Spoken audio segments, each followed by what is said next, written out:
Hello, good morning, जोहार। मैं राजू और आप देख रहे हैं 24 झारखंड न्यूज। चलिए जानते हैं झारखंड की आज की 25 मुख्य बड़ी खबरों को।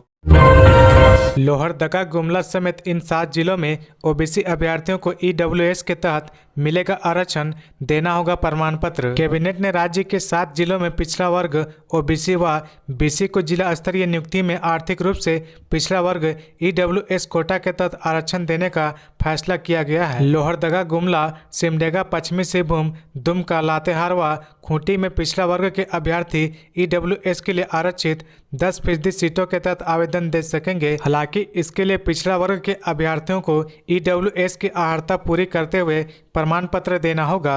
उल्लेखनीय है कि इन जिलों में आरक्षण के लिए बने जिला रोस्टर में पिछड़ा वर्ग को कोई आरक्षण नहीं है। इन 7 जिलों में रहने वाले पिछड़ा वर्ग के लोगों को ईडब्ल्यूएस कोटे से आरक्षण का लाभ अब मिलेगा।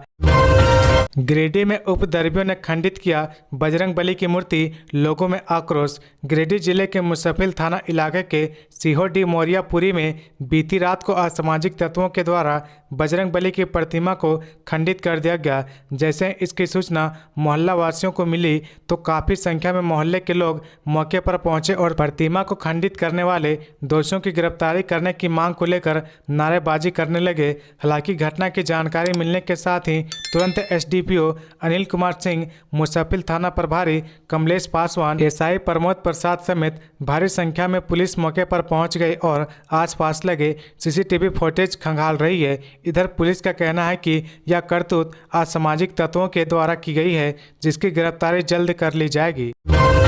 झारखंड के 992 शिक्षक फर्जी लोकेशन पर बना रहे हाजिरी, स्कूलों की जांच के निर्देश। राज्य के सरकारी स्कूलों के 992 शिक्षक लगभग 2 महीने से अपने लोकेशन से इधर उधर हुए बिना उपस्थिति बना रहे हैं। शिक्षा विभाग ने ऐसे शिक्षकों को चिन्हित कर लिया है। शिक्षकों द्वारा फर्जी लोकेशन के आधार पर उपस्थिति बनाने की संभावना जताई जा रही है। इसे शिक्षा सचिव ने गंभीरता से लिया है और सभी जिलों को जांच का निर्देश दिया गया है। जिलों को भेजे गए पत्र में कहा गया कि विभिन्न स्रोतों से प्राप्त जानकारी के आधार पर राज्य स्तर पर समीक्षा में पाया गया कि जीपीएस तथा समय और तिथि में बदलाव कर उपस्थिति दर्ज की जा रही है। यह दंडनीय अपराध है। सभी जिलों को ऐसे शिक्षकों की लिस्ट भी दे दी गई है। इसकी जांच करने का निर्देश दिया गया है। डीईओ और डीएसई को स्वयं या अपने अधीनस्थ विश्वस्त पदाधिकारी से इसकी जांच कराने के लिए कहा गया है। स्कूल जाकर पूरे मामले की जांच कर रिपोर्ट देने को कहा गया है। शिक्षक के दोषी पाए जाने पर कार्रवाई कर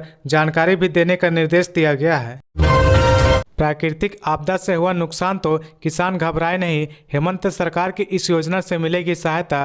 किसानों को अब नहीं घबराना है क्योंकि हेमंत सरकार झारखंड राज्य फसल राहत योजना लेकर आई है। इस योजना के अंतर्गत किसानों का निबंधन व आवेदन की प्रक्रिया शुरू हो गई है। प्राकृतिक आपदा, अधिक बारिश, ओलावृष्टि समेत अन्य प्राकृतिक कारणों से फसल की क्षति पहुँचने पर योजना अंतर्गत आवेदन करने वाले किसानों को सरकार की ओर से मुआवजा राशि मुहैया कराई जाएगी। योजना अंतर्गत किसान न्यूनतम 10 डिसमिल से लेकर अधिकतम 5 एकड़ तक की फसलों का आवेदन कर सकते हैं। बताते चले कि फसल राहत योजना झारखंड सरकार की महत्वाकांक्षी योजना है। झारखंड सरकार इस योजना को किसान वर्ग को ध्यान में रखते हुए बीते वित्तीय वर्ष 2022-23 में शुरू किया है। योजना अंतर्गत खरीफ की 2 फसलों धान व मकई को आच्छादित किया गया है। हजारीबाग में जंगली हाथियों के झुंड ने बुजुर्ग को पटक कर मार डाला, कई घरों को किया ध्वस्त। जंगली हाथियों का उत्पात थमने का नाम नहीं ले रहा। लगातार इस क्षेत्र में हाथियों की तबाही जारी है। शुक्रवार रात बरकट्टा प्रखंड के गोरहर में आए 15 हाथियों के झुंड ने शनिवार सुबह एक बुजुर्ग को पटक कर मार डाला। वहीं इस घटना से क्षेत्र के लोग दहशत में हैं। प्राप्त जानकारी के अनुसार शनिवार सुबह लगभग 5 बजे टाटी झरिया के बेडमक्का अंतर्गत पश्चिमी वन प्रमंडल के धोबनिया टांड़ जंगल में हाथियों ने 75 वर्षीय बुजुर्ग को कुचलकर मार डाला। बताया जा रहा है कि टाटी झरिया प्रखंड के सिमरा डाब गांव में 15 हाथियों ने शनिवार सुबह 2 बजे पहुंचे। वहां पर हाथियों के झुंड ने सिमरा डाब सरकारी स्कूल का दरवाजा तोड़कर क्विंटल चावल और 40 किलो आलू खा गए। इसके अलावा बेडमक्का में भांजी टोला में हाथियों के झुंड ने प्रयाग महतो, रंजित प्रसाद, विनोद महतो का घर ध्वस्त कर दिया। इसमें प्रयाग महतो का तो पूरा मकान ही ध्वस्त कर दिया गया। अब रहने के लिए भी उसके पास जगह नहीं बचा है। कोयला व्यापारी व पूर्व जिला परिषद उपाध्यक्ष राजेंद्र प्रसाद को अपराधियों ने मारी 3 गोली। लातेहार के पूर्व जिला परिषद उपाध्यक्ष सह कोयला व्यवसायी राजेंद्र प्रसाद साहू पर अपराधियों ने गोलीबारी कर दी है। गोली लगने के बाद राजेंद्र प्रसाद साहू की स्थिति गंभीर है। बताया जा रहा है कि शनिवार शाम को प्रखंड मुख्यालय स्थित पुराने कस्तूरबा विद्यालय के समीप स्थित अपने कार्यालय में साहू बैठक कर रहे थे। बैठक के बाद स्कूटी से अपने घर जाने के लिए निकले थे। जिस स्कूटी से वह घर जा रहे थे उसे कोई और चला रहा था। साहू पीछे बैठे थे। इसी दौरान एक बाइक ने उस स्कूटी का पीछा करना शुरू कर दिया जिस पर राजेंद्र प्रसाद साहू बैठे थे। साहू को बाइक सवार पर शक हुआ। उन्होंने गाड़ी रोककर बाइक सवार व्यक्ति से कुछ पूछना चाहा, लेकिन बाइक सवार भागने लगा। यह देख साहू ने उनका पीछा किया। इसी क्रम में झरीवा टोला स्थित दून स्कूल के समीप भाग रहे अपराधियों ने उन पर तबाड़तोड़ गोली चला दी। राजेंद्र प्रसाद साहू को 3 गोलियां लगी है। JSCA घोटाले मामले में झारखंड हाईकोर्ट का बड़ा फैसला, निचली अदालत का आदेश सही, अब चलेगा ट्रायल।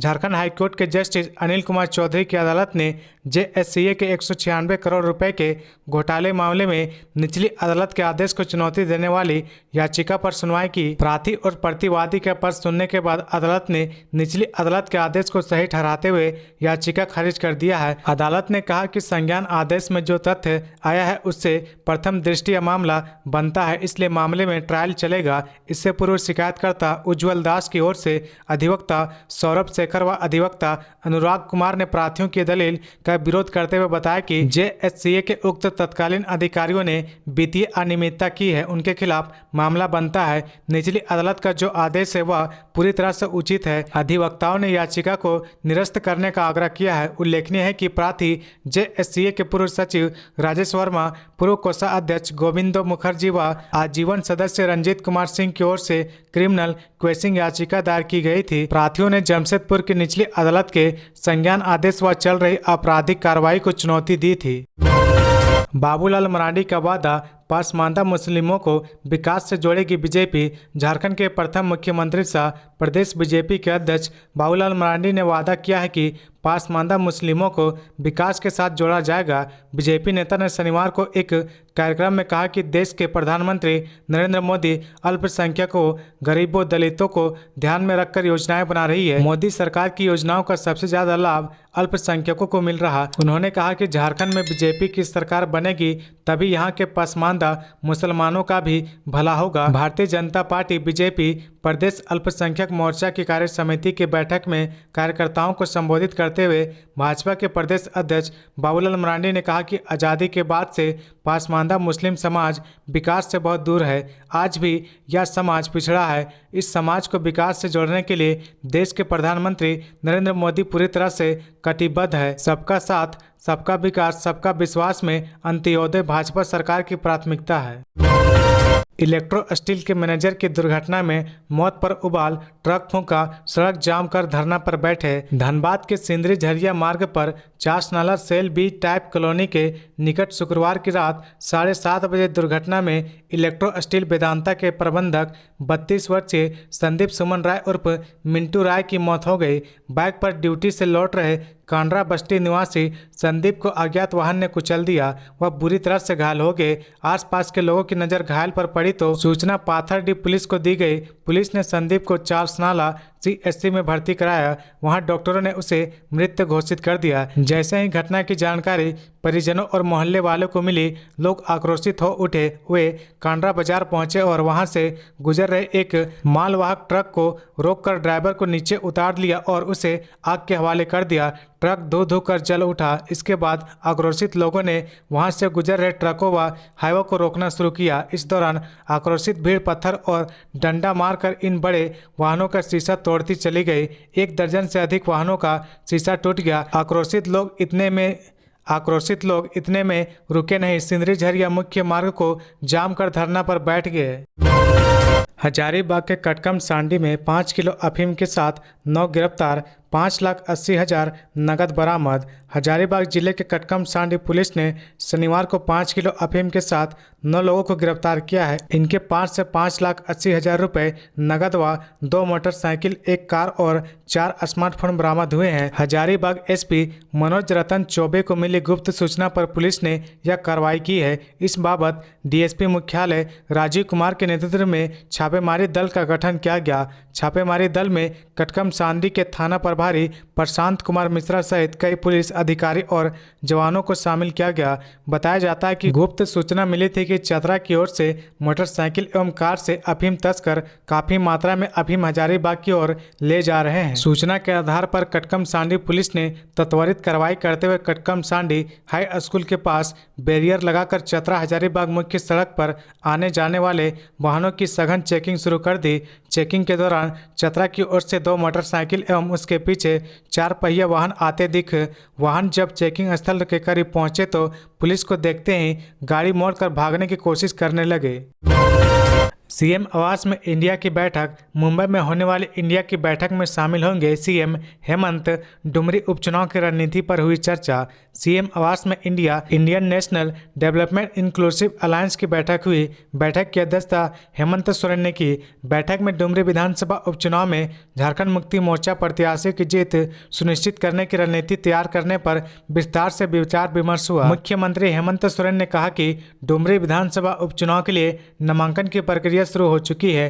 5 सितंबर को वोट डाले जाएंगे। इस उपचुनाव में झारखंड मुक्ति मोर्चा से मंत्री बेबी देवी प्रत्याशी होंगी।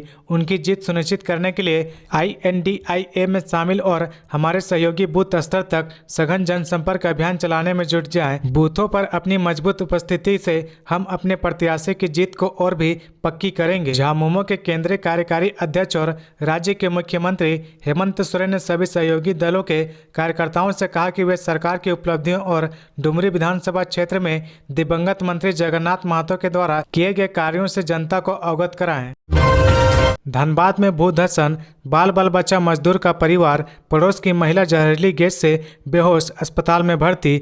BCCL कुसुंडा क्षेत्र की NGK कुलवरी अंतर्गत कुसुंडा के DSK साइडिंग में महज कुछ ही दूरी पर गोधर 6 नंबर क्षेत्र में रह रहे दैनिक मजदूर विनोद विश्वकर्मा के घर के बाथरूम में शनिवार को लगभग 4.5 फीट के दायरे में गहरा भूधसन हो गया। इसमें उसका परिवार बाल बच गया, जबकि घर के सामान निकालने के क्रम में पड़ोस में रहने वाले समीर की पत्नी सुजाता देवी भूधसन स्थल से निकल रही जहरीली गैस के प्रभाव से अचेत जैसी हो गई, जिसे प्रबंधन ने एम्बुलेंस से अस्पताल में भेजा।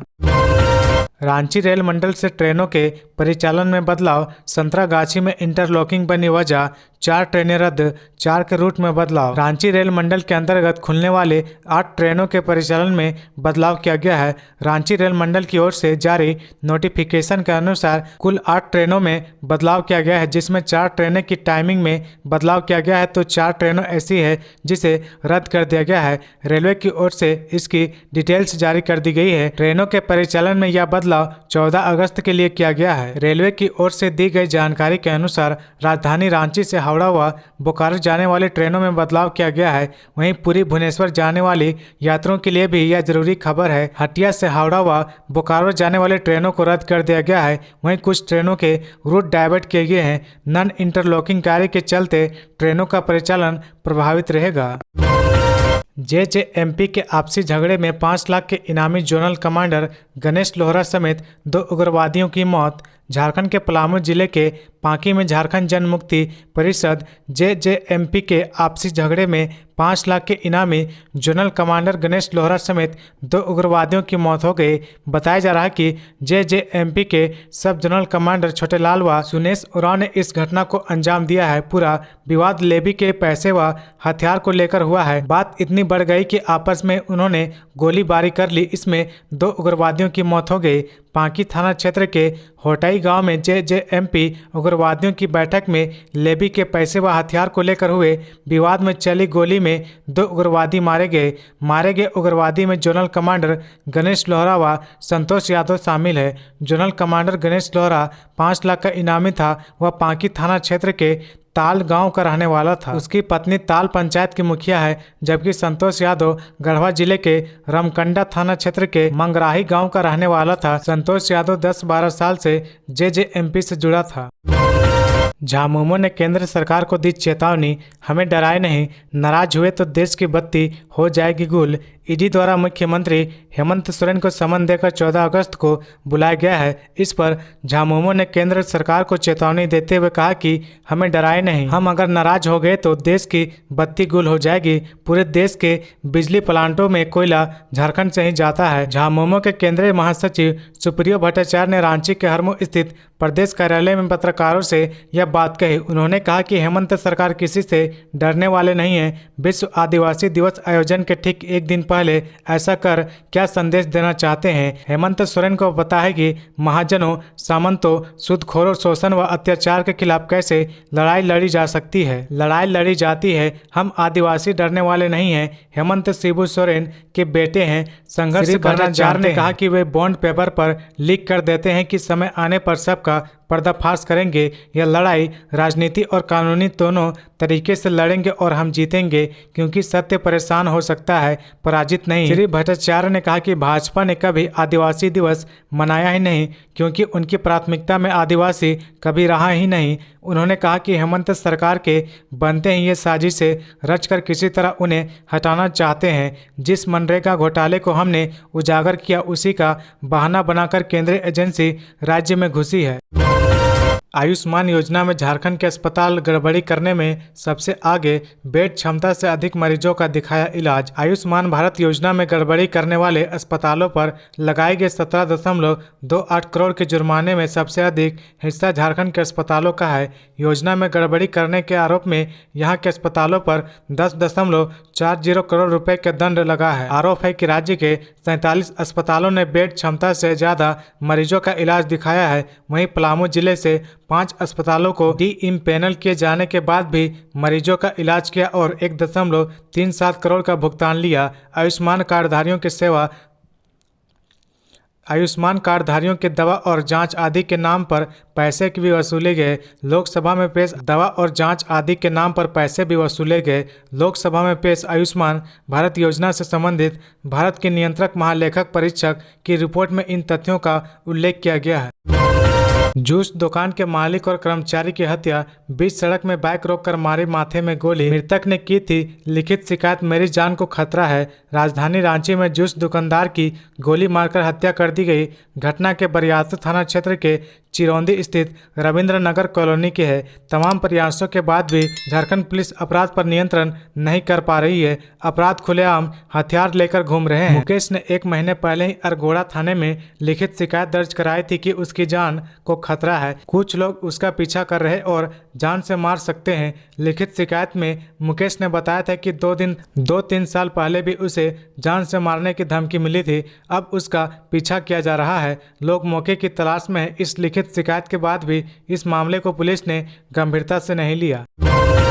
10 माह पहले 50 करोड़ की एम्बुलेंस खरीदी, एनओसी तक नहीं ली, रजिस्ट्रेशन अटका। मुख्यमंत्री हेमंत सोरेन ने 5 जुलाई को नामकुम के आईपीएच सभागार में आयोजित कार्यक्रम में जिन 206 नई 108 एम्बुलेंस का उद्घाटन किया था, वे अब भी परिचालन से वंचित है, क्योंकि अब तक गाड़ियों का परमानेंट रजिस्ट्रेशन नहीं हो सका है। उद्घाटन के बाद 24 झारखंड न्यूज ने रजिस्ट्रेशन व इंश्योरेंस नहीं होने की खबर प्रमुखता से प्रकाशित की थी, जिसके बाद एनएचएम ने अनन फनन में डीटीओ को रजिस्ट्रेशन के लिए कागजात सौंपे थे। इसके बावजूद अब तक रजिस्ट्रेशन नहीं हो सका है। इस मामले में नई बात सामने आई है कि मिली जानकारी के अनुसार डीटीओ ने एनएचएम को कागजात लौटाते हुए रजिस्ट्रेशन करने से इनकार कर दिया था, क्योंकि 206 नई गाड़ियों की खरीदारी मध्य प्रदेश से हुई थी। उस राज्य का एनओसी नहीं था, साथ ही किसी भी गाड़ी का टेम्पररी रजिस्ट्रेशन नहीं किया गया था। मिली जानकारी के अनुसार 50 करोड़ खर्च कर खरीदी गई इन एम्बुलेंस को मुख्यमंत्री से उद्घाटन के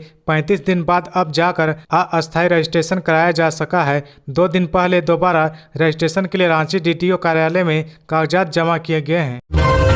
झारखंड में डेंगू मरीजों की जान बचा रही संस्थाएं 100 से अधिक मरीजों को सिंगल डोनर प्लेटलेट्स कराया गया उपलब्ध। पूर्वी सिंहभूम में इन दिनों डेंगू का कहर बरपा रहा है। हालात यह है कि 1.5 महीने में 141 मरीज मिल चुके हैं। इन मरीजों को प्लेटलेट्स की जरूरत पड़ती है क्योंकि डेंगू होने से खून में प्लेटलेट्स की मात्रा लगातार कम होने लगती है। इससे मरीज की हालत बिगड़ जाती है। कई बार तो मरीज की मौत भी हो जाती है। ऐसे में शहर की 2 संस्थाएं मरीजों को निस्वार्थ भाव से सिंगल डोनर प्लेटलेट्स उपलब्ध करा रही है। इनमें टीम संघर्ष और आनंद मार्ग यूनिवर्सल रिलीफ टीम ग्लोबल सक्रिय भूमिका निभा रही है। दोनों संस्थाएं अब तक 100 से अधिक डेंगू मरीजों को प्लेटलेट्स उपलब्ध करा चुकी है। आनंद मार्ग यूनिवर्सल रिलीफ टीम ग्लोबल के सुनील आनंद इस साल 6 बार प्लेटलेट्स दान कर चुके हैं। इनके अलावा विवेक मिश्रा, सुजीत शर्मा ने अपने जीवन का पहला सिंगल डोनर प्लेटलेट्स देकर डेंगू पीड़ित मरीजों की जान बचाई है।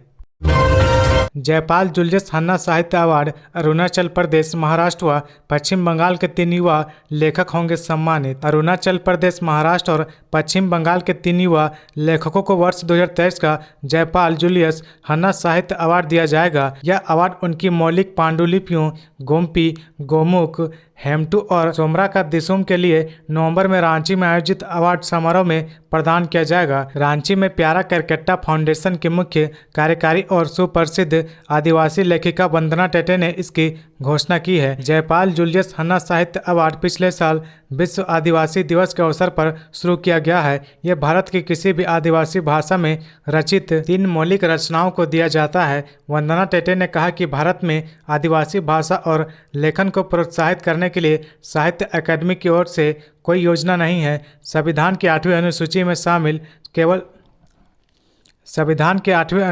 शामिल केवल 2 ही भाषाओं के साहित्य को कुछ सुविधाएं दी जा रही है।